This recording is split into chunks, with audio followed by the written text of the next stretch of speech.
El objetivo de este vídeo es exponer el funcionamiento del módulo bóvedas. Las órdenes del módulo están estructuradas según este esquema. En este apartado se permite abrir o guardar un proyecto o crear un caso nuevo. Al mismo tiempo que se explicará el funcionamiento de este módulo, introduciremos un caso partiendo de cero. A continuación, procederemos a describir cada uno de los diálogos que conforman la entrada de datos. En el presente diálogo, el usuario define el tipo de la cimentación de la estructura.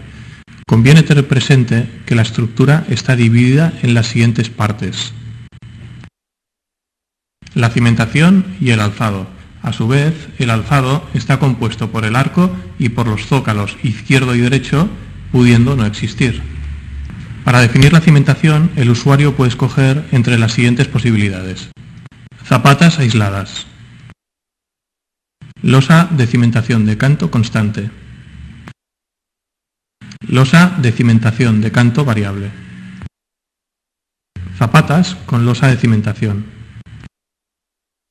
zapatas con tirantes, cimentación inexistente. En este caso, el usuario deberá introducir más adelante cuáles son las condiciones de contorno.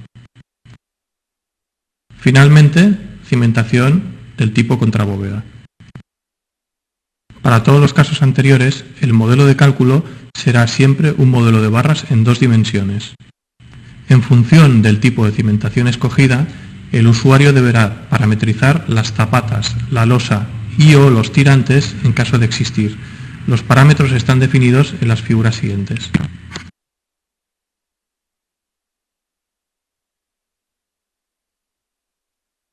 Finalmente, se pide al usuario el valor del ancho de bóveda. Este valor solo se utilizará a efectos de dibujar la planta de la bóveda. Todos los cálculos se realizarán siempre por metro lineal de bóveda. En nuestro ejemplo actual vamos a optar por una losa de cimentación de canto constante. Estos son los valores que introducimos en nuestro caso de ejemplo. En el diálogo actual, el usuario define el alzado de la bóveda. En relación con la definición del arco, existen las siguientes posibilidades. Existe la posibilidad de definir un arco del tipo genérico, en cuyo caso se puede definir una ley variable de espesores. Asimismo, puede definirse un arco del tipo circular, parabólico o también elíptico. En nuestro caso de ejemplo, definiremos un arco del tipo circular. Estos son los valores introducidos.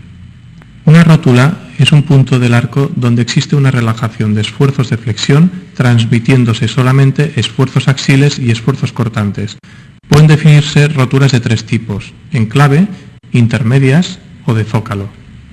La revisión de datos del programa impedirá introducir una configuración tal que la estructura constituya un mecanismo.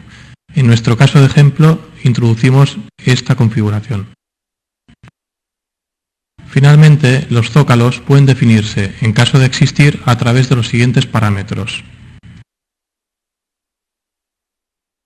En el diálogo actual se definen las condiciones de contorno. Deberán definirse condiciones de contorno puntuales cuando se haya escogido el tipo de cimentación del tipo inexistente. En este caso, debajo de cada uno de los hastiales pueden definirse apoyos fijos, apoyos móviles, empotramientos o muelles con coacción al giro. Para el resto de casos será preciso definir las constantes de balasto vertical y la constante elástica de los muelles horizontales correspondientes a los nodos de la cimentación de la estructura.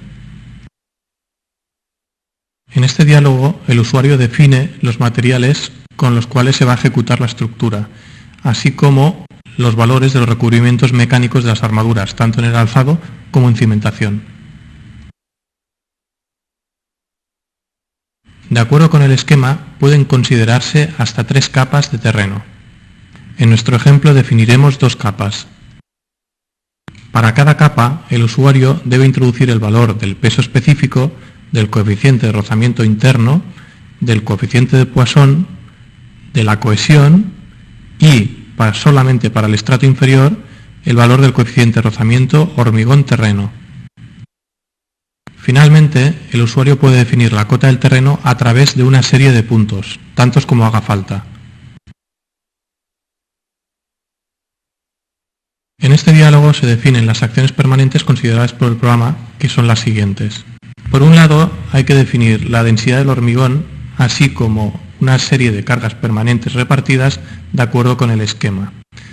Puede activarse o no la consideración del efecto Marston, es decir, el efecto del rozamiento negativo del terreno. Por otro lado, de acuerdo con el esquema, podría definirse una serie de cargas concentradas aplicadas en los nodos del modelo de barras.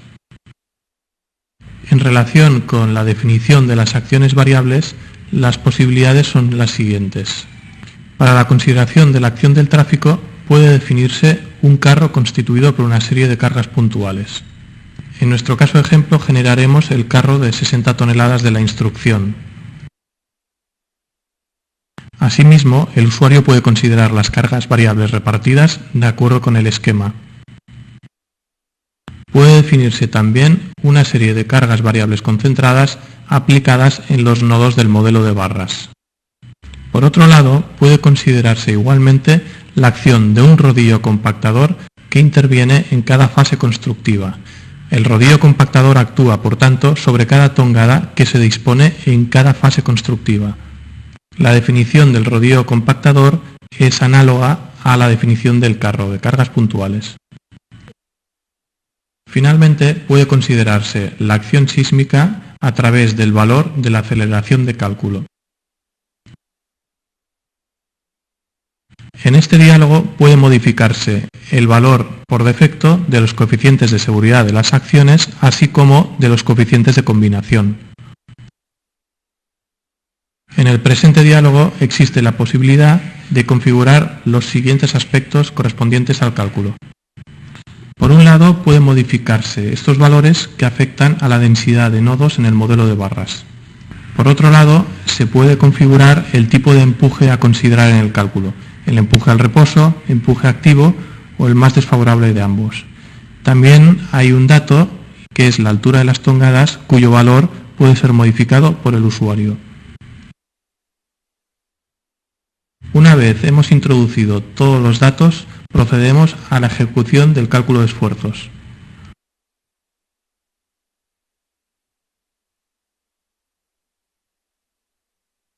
A continuación, procedemos a obtener los planos de definición geométrica de la bóveda.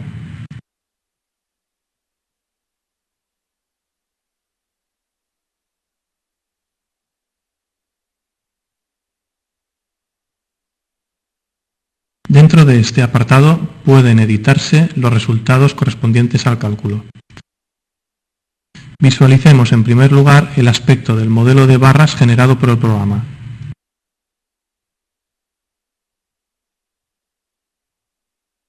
A continuación procedemos a visualizar las leyes de esfuerzos.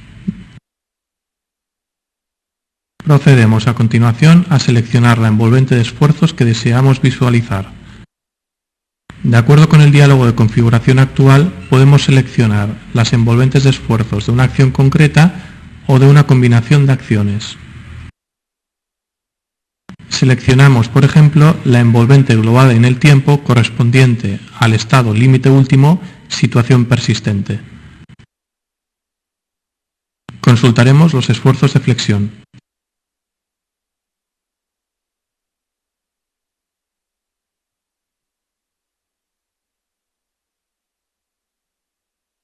De este modo podemos modificar la figura de esfuerzos para llevar a cabo la consulta siguiente.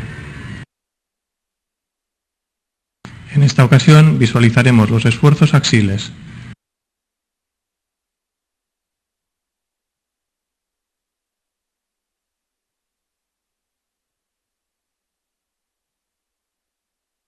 CivilCAD ofrece también la posibilidad de consultar un esquema con las cuantías de cálculo por flexión y cortante. Por ejemplo, consultemos las cuantías por flexión correspondientes a la situación persistente del estado límite último.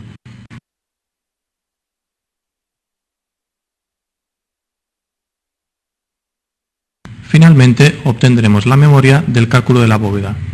Previamente, será necesario, desde este de diálogo, configurar los datos necesarios para llevar a cabo el cálculo a fisuración.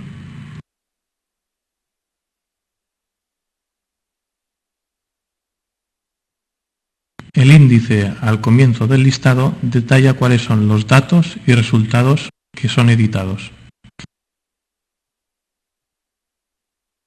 La memoria comienza editando los datos de definición de la bóveda calculada.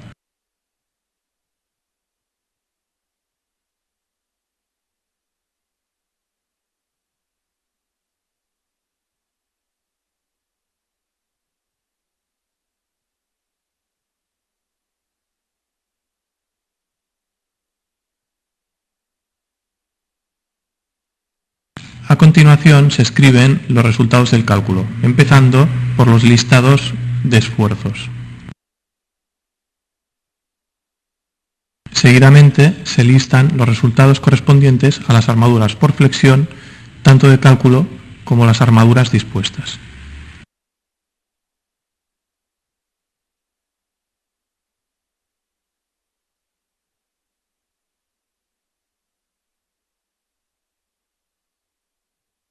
Se continúa después con los resultados correspondientes a las armaduras por cortante.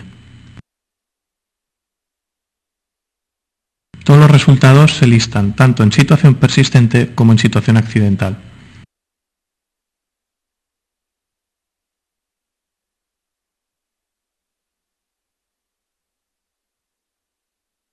Se incluye asimismo el listado con los resultados del cálculo a fisuración.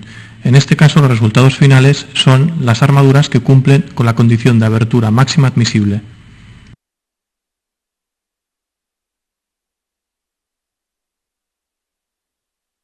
Civilcat obtiene también las reacciones máximas en el terreno debajo de la cimentación. Finalmente son listados los movimientos que experimenta la estructura.